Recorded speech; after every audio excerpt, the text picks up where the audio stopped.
Ma femme et moi, nous avons eu 3 enfants, comme je vous l'ai dit. Quand ils sont petits, petit problème. Mais quand ils sont grands, à 18 ans, mon fils me dit « Papa, je ne connais pas le monde, moi je veux aller vivre dans le monde. » Et notre fils est parti avec ses copains de l'école, enfin c'était même plus l'école, l'université, et puis il est parti dans la drogue pendant 4 ans. Et moi j'étais pasteur. Et en tant que pasteur, il est dit qu'un pasteur doit avoir des enfants bien élevés. Vous êtes d'accord avec ça, hein? Il doit être un modèle, le pasteur. Parce que s'il n'élève pas bien ses enfants, il ne peut pas s'occuper de l'Église. Et nous voilà, moi et ma femme, avec un enfant rebelle qui vit dans la drogue. Et un soir, je descends dans la cave, je m'aperçois qu'il y a plein de Game Boy, il y a plein de vélos, il y a plein de petits ordinateurs portables, et tout ça. Et je dis mon fils, mais qu'est-ce que c'est que tout ça? Oh, les copains, ils m'ont demandé de garder ça. Je savais que c'était qu'ils volaient. Pour acheter la drogue, ils volaient les choses. Et je me dis, mais je vais mettre mon fils à la porte. Et à ce moment-là, j'entends la voix du Seigneur, audiblement. Si tu mets ton fils à la porte, tu vas perdre ton fils. Supporte-le, aime-le, fais-moi confiance. Alors, tous les soirs, avec ma femme, tous les soirs, on attendait notre fils. Arrivé vers minuit, 1h du matin, on montait au premier étage de la chambre, et puis on voyait notre fils arriver en titubant. Puis on allait se coucher. Et puis on priait. Et puis, au bout de 4 ans, ma femme a une idée. Il faut écouter les femmes, hein. Elles ont des idées des fois extraordinaires. Elle a dit, là, je crois que ça parle beaucoup ça. Elle a dit, moi je voudrais qu'on invite notre fils, lui payer un billet d'avion pour aller au Zimbabwe, où on a un camp de jeunes là-bas, de notre mission. Et je lui ai dit, écoute, si tu ressens ça, je te fais confiance, demandons-lui. On demande à notre fils, oui, je suis d'accord. En réalité, lui, il voulait aller voir ce qu'il fumait là-bas au Zimbabwe. Mais nous, on était les parents, on lui a mis sa Bible dans le truc, puis il est parti. Le premier jour, il arrive là-bas, il ne vient même pas aux réunions. Le deuxième jour, il était caché dans le fond. Et le troisième jour, il était au premier rang, là devant.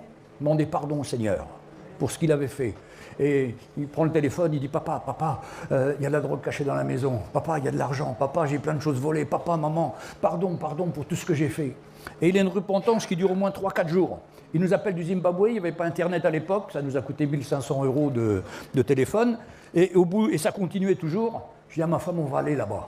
Et alors on était au Zimbabwe, et puis on était là pendant le camp, puis il y avait le pasteur Mickey qui était là, et il vient nous voir, il dit, papa, maman, je ne peux pas rentrer à Nanterre, là où nous habitons, parce que je faisais partie d'un gang.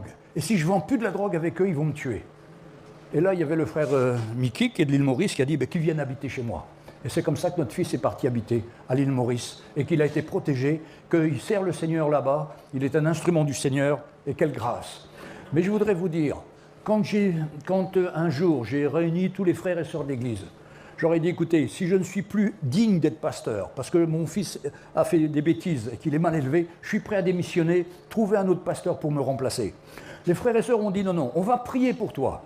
Et puis le soir même, la réunion se termine, je me mets près de la porte, et là j'ai 15 personnes qui viennent me dire, ma fille est dans la prostitution, mon fils est dans la drogue, mon petit-fils est ci, ma petite... Il y avait 15 personnes dans l'église, 15 familles, qui avaient des situations difficiles comme cela.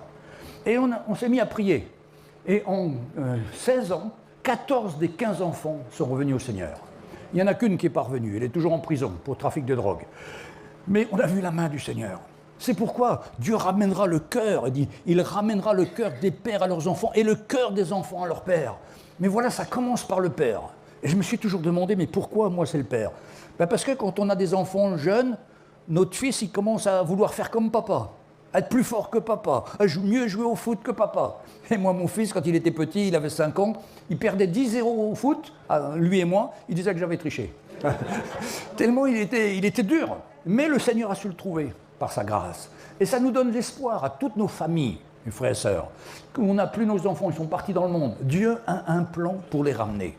Parce que la vie du Seigneur, elle est tellement meilleure que cette vie dans le monde. Et d'ailleurs, notre fils qui vivait avec ses copains drogués, il revenait tous les soirs à la maison. Il me disait, papa, maman, je reviens parce qu'il y a la paix ici. Dans les familles de mes copains, ils sont tous divorcés, ils sont tous en train de se battre tout le temps. Mais avec vous, il y a la paix, il y a la joie du Seigneur. Et ça, les enfants, un jour, se rappelleront de ce qu'ils ont entendu quand ils étaient petits. C'est pourquoi la Bible nous dit, enseigne l'enfant dans les voies du Seigneur. Et quand il sera grand, il retrouvera cette voie du Seigneur. Quelle grâce, mes frères et sœurs.